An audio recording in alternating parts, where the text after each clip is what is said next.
Hey, what's up everyone, SKULM here, and in today's video we're going to talk about Diablo 4 Season 4 Necromancer endgame build tier list.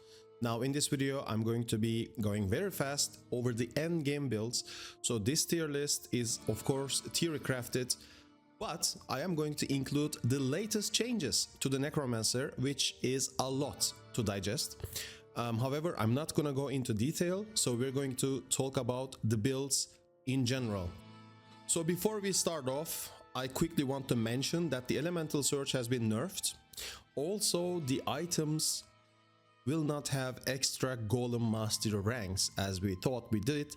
This was confirmed on a developer live interview by Adam Jackson, and he said that it was not intended basically that the helms, chests and whatnot had plus extra Golem Master ranks, which was awesome.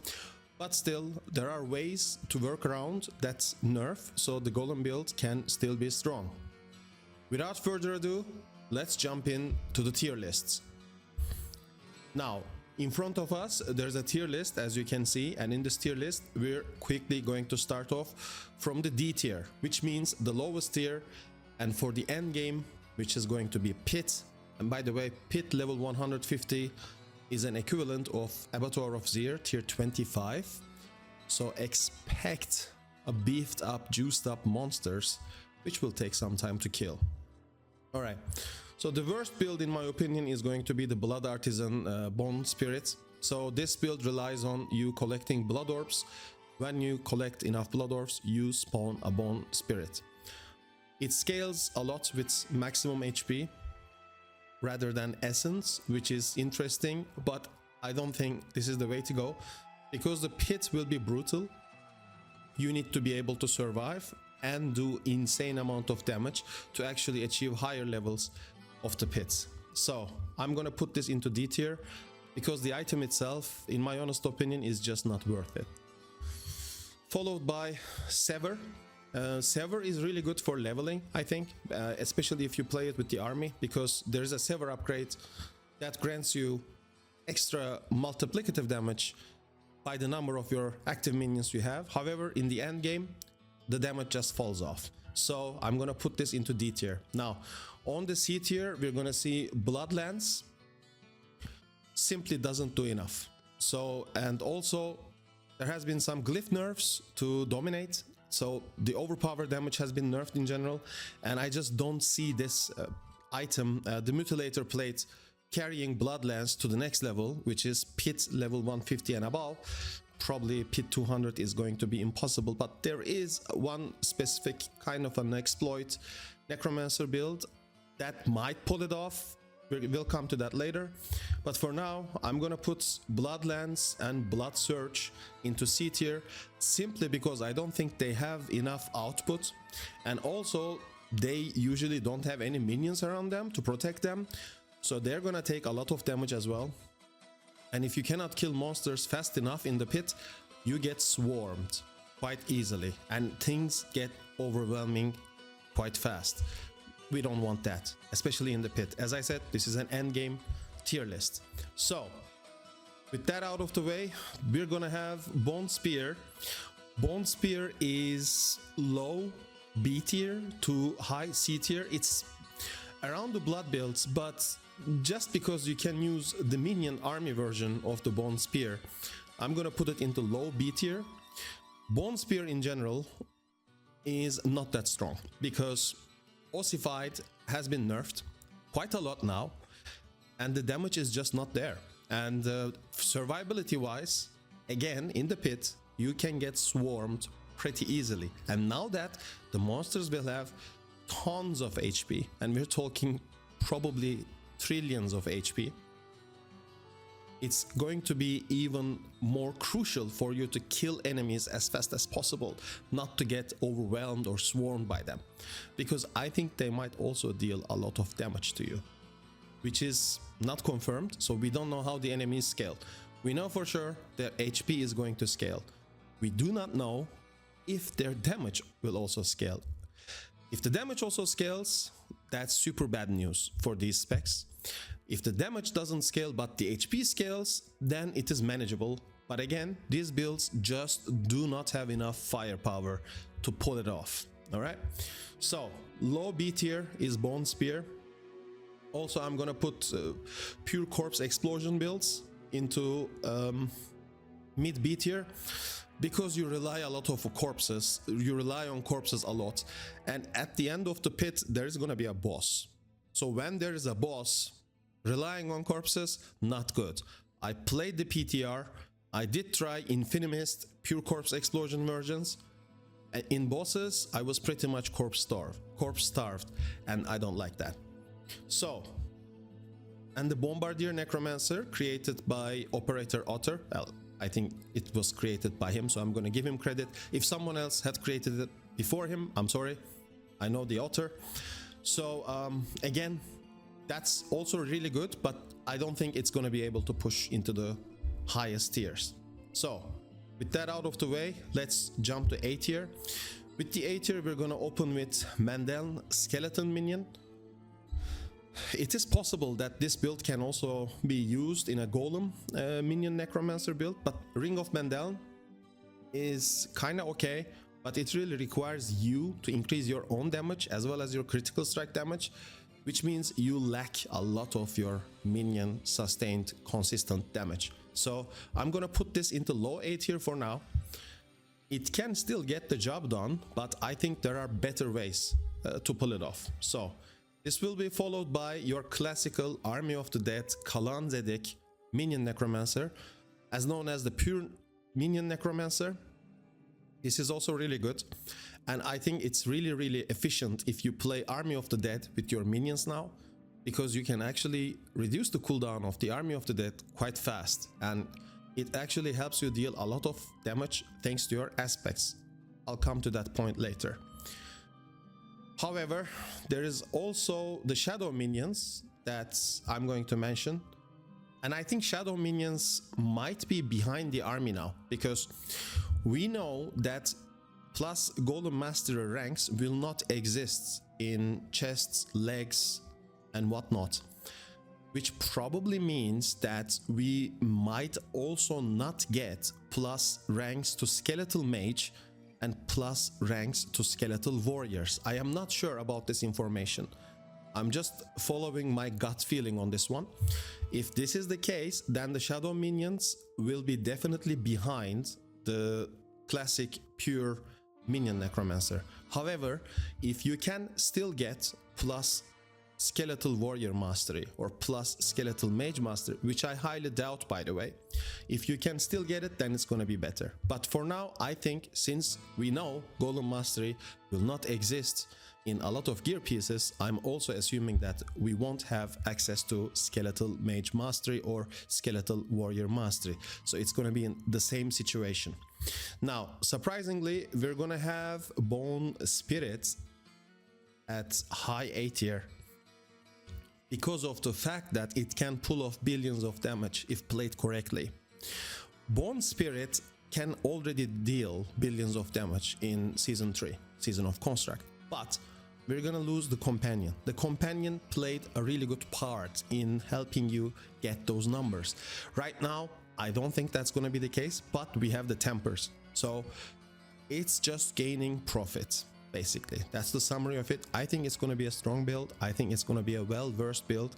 The disadvantage of the build is survivability, because you don't have access to a lot of damage reduction gear in your Bone Spirit build, which is going to be a big problem at the higher tiers, in my honest opinion. Now, behind Bone Spirit, I'm going to put Infinimist somewhere, because I played it on the PTR. Alright, I'm gonna put Infinimist to mid A tier, simply because Infinimist has great clear speed, by the way. You can kill the elites, you can kill the monsters really fast in the pit, so you can progress the bar quite fast. However, the problem is boss damage. When I tried to kill bosses with Infinimist without any artillery shrine, without any blast wave, it took a very long time. And I was running Black River. Maybe you have to, you're gonna say, well, you shouldn't have run Black River. Well, I did change it to a wand, to not get corpse starved, and the damage was still lackluster. Infinimist will lack a lot of damage on bossing, okay? It's really good for clearing mobs and density and AoE. However, when you try to go bossing, there are just better shadow builds out there that will overtake Infinimist. Now, you're gonna be surprised, but I am going to put Shadowblight, okay? Shadowblight build into S tier. Now, of course, Elemental Surge has been nerfed, and we know that Ebon Piercer unique amulet has been nerfed as well. However, there is a workaround, and even without the Ebon Piercer, despite the nerfs to Elemental Surge, this build still has potential to perform, and I am willing to bet that a lot of people, a lot of Necromancer players, content creators, they are already figuring out workarounds to take countermeasures against those nerfs. Now, I know for a fact that relying on Elemental Surge, purely relying on Elemental Surge is not the way. However, increasing your lucky hit chance, adding more lucky hit chance to your Blight, then also focusing on your dot damage is a great way to go.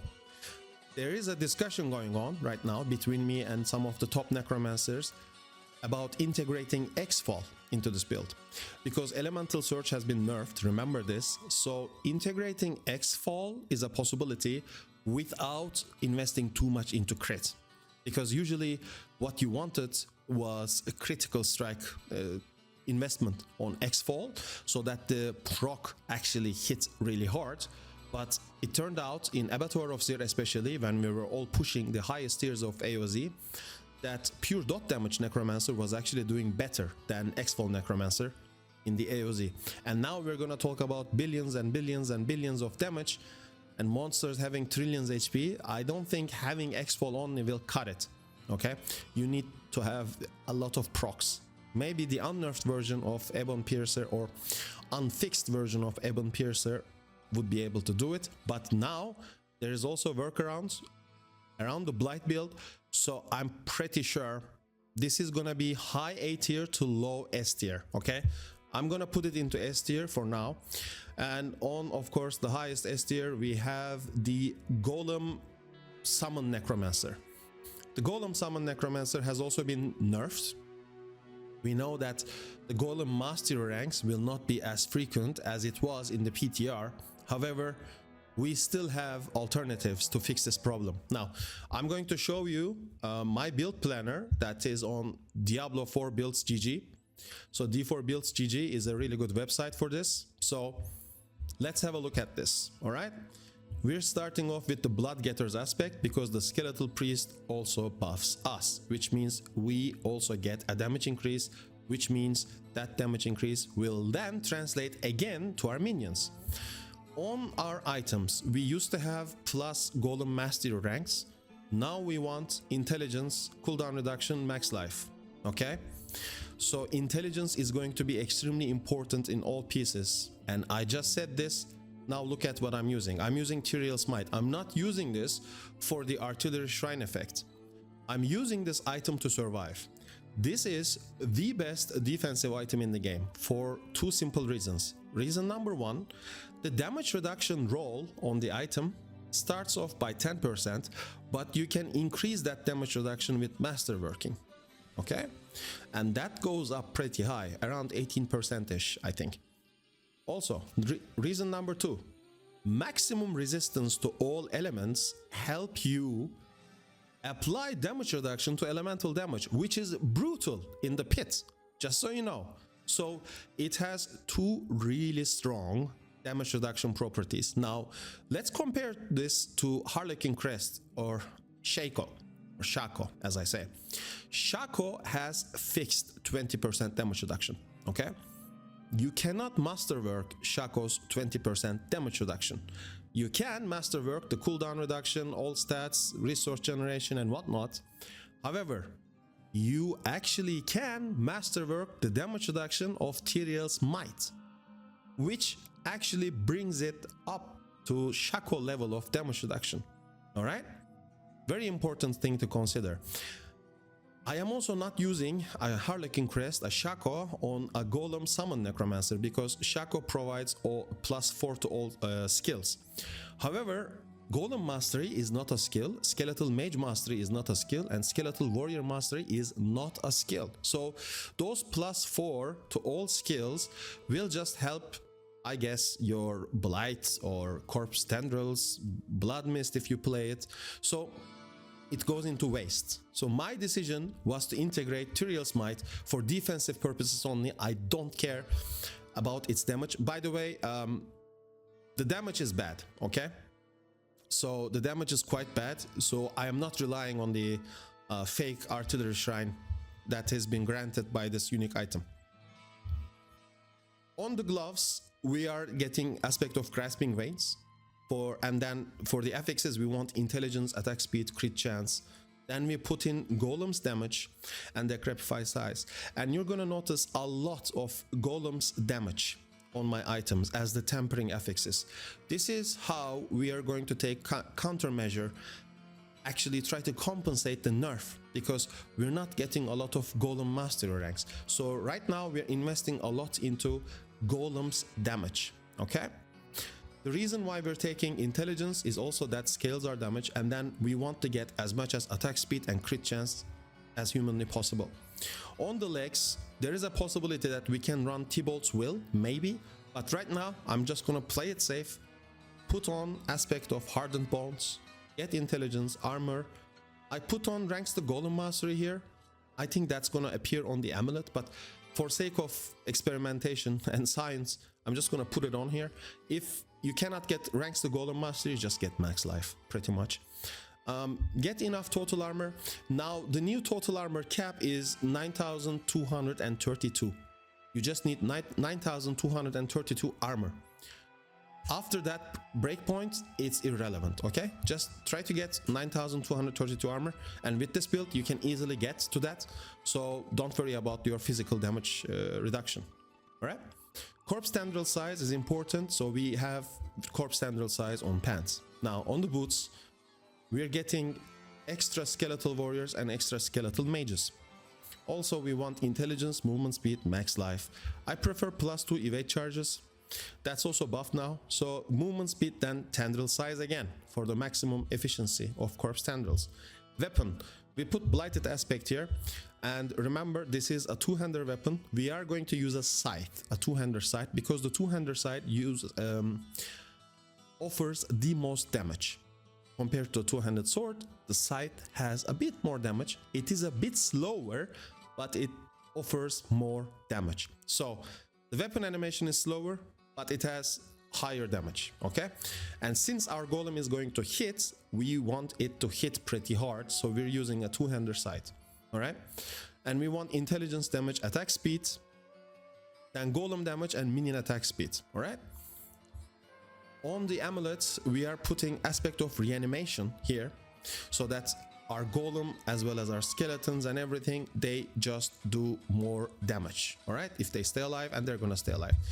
Intelligence, cooldown reduction, ranks to Hellbent Commander, and then golem's damage and golem active cooldown reduction. Those are the things you want. Ring slot 1, aspect of frenzied death, because of the extra attack speed your minions can get. You get intelligence, damage, crit chance, golem damage, and ultimate cooldown reduction. And ultimate cooldown reduction is pretty important because we're going to be running Army of the Dead, so we want to reduce its cooldown as much as possible, okay? Ring number 2 is going to be the Unyielding Commander. So again, during your Army of the Dead windows, you actually help your minions do more damage, okay? Intelligence, damage, attack speed, golem damage, ultimate cooldown reduction. All right, I'm gonna have a link to this build planner down below in the pinned comment and video description, so you can just feel free to click that and just browse it at your own pace. On the skeletal warriors, we're gonna make reapers create corpses. We're gonna run with shadow mages, and we deal 3x multiplicative increased damage for each active shadow mage.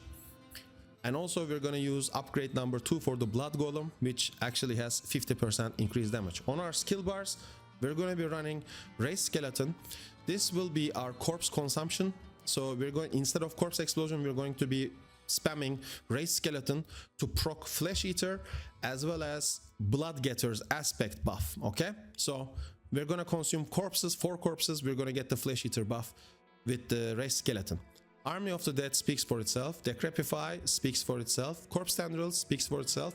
Blight, I will explain, and of course the Golem active ability, which deals insane amount of damage. Now on the skill tree, you're going to see, just put 2 points wherever, because we're not going to use a basic attack.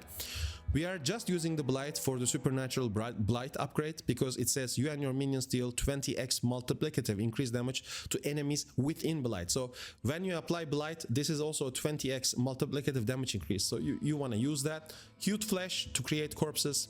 Spiked Armor grants Thorns and additional armor. Now there is a Thorns build that I want to talk about later, which is a bit of an exploit, so I don't want to cover it fully in this video, but wait until the end of the video, we're going to talk about it a bit.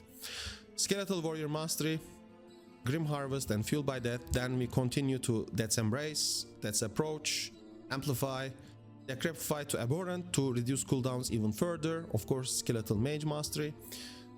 Vulnerability, we're applying with Corpse Tendrils, 2 points into Necrotic Carapace, because Fortification now grants us 15% damage reduction. Reaper's Pursuit, just 1 point here, you know. Golem Mastery, max Army of the Dead into Supreme, and then 3 points into Inspiring Leader, 3 points into Hellbent Commander. Now remember, Hellbent Commander is also multiplicative damage increase. We have ranks to Hellbent Commander in the Amulet, okay? Speaking of the Paragon, it's my build, so I am starting off with Gravekeeper here. I've explained this in my previous video. Gravekeeper buffs the rare nodes, which grants you more damage and more armor compared to Corporeal, Amplify, Sacrificial. Gravekeeper is the best build, the best glyph for the starter board if you want to get the maximum efficiency from for damage and armor. Then we go into Cult Leader.